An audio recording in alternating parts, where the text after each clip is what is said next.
السلام علیکم دوستو، میرا نام حافظ مدثر ہے۔ میں نے فیس بک پہ نیا اکاؤنٹ بنایا ہے اور میں کوکنگ کی ویڈیوز بناتا ہوں۔ دوستو، اگر میری ویڈیوز آپ کو پسند آتی ہیں تو شیئر کرنا اور مجھے فالو کرنا نہ بھولیے گا۔ اللہ تعالیٰ آپ کو جزائے خیر عطا فرمائے۔ دوستو، جب انسان اپنی زندگی میں گناہوں سے بچتا ہے اور اللہ تعالیٰ کا تقوی اختیار کرتا ہے تو اللہ تعالیٰ اس کے لیے ایسے راستوں سے رزق کا بندوبست کرتا ہے جہاں اس کا گمان بھی نہیں ہوتا۔ اپنے گناہوں پر شرمندگی اور اللہ سے معافی مانگنے سے نہ صرف گناہ معاف ہوتے ہیں بلکہ رزق کے دروازے بھی کھلتے ہیں۔ قرآن مجید میں حضرت نوح علیہ السلام کا قول نقل کیا گیا ہے جس میں استغفار کے نتیجے میں بارش اور مال و اولاد میں برکت کا ذکر ہے۔ پیارے دوستو، اللہ تعالیٰ کا فرمان ہے کہ اگر تم شکر کرو گے تو میں تمہیں مزید عطا کروں گا۔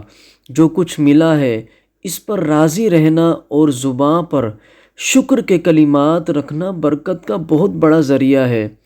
حدیث مبارکہ کے مطابق جو شخص یہ پسند کرتا ہے کہ اس کے رزق میں وسعت ہو اور اس کی عمر لمبی ہو، اسے چاہیے کہ وہ اپنے رشتہ داروں کے ساتھ حسن و سلوک کرے۔ ظاہری طور پر صدقہ دینے سے مال کم ہوتا نظر آتا ہے، لیکن روحانی طور پہ یہ مال کو پاک کرتا ہے اور اس میں اضافہ کرتا ہے۔ اللہ کی راہ میں خرچ کرنے سے رزق میں کبھی کمی نہیں آتی۔ اللہ تعالیٰ پر کامل بھروسہ کرنا وہی پالنے والا اور رازق ہے۔ نبی کریم صلی اللہ علیہ وسلم نے فرمایا کہ اگر تم اللہ پر ویسا توکل کرو جیسا کرنے کا حق ہے تو وہ تمہیں ایسے رزق دے گا جیسے پرندوں کو دیتا ہے، جو صبح خالی پیٹ نکلتے ہیں اور شام کو پیٹ بھر کے لوٹتے ہیں۔ حرام یا مشکوک آمدنی سے برکت ختم ہو جاتی ہے، چاہے کمائی ظاہری طور پر کم ہی کیوں نہ ہو۔ اگر وہ بالغ الحلال ہے تو اس میں ایسی برکت ہوتی ہے جو بڑی بڑی حرام رقموں میں نہیں ہوتی۔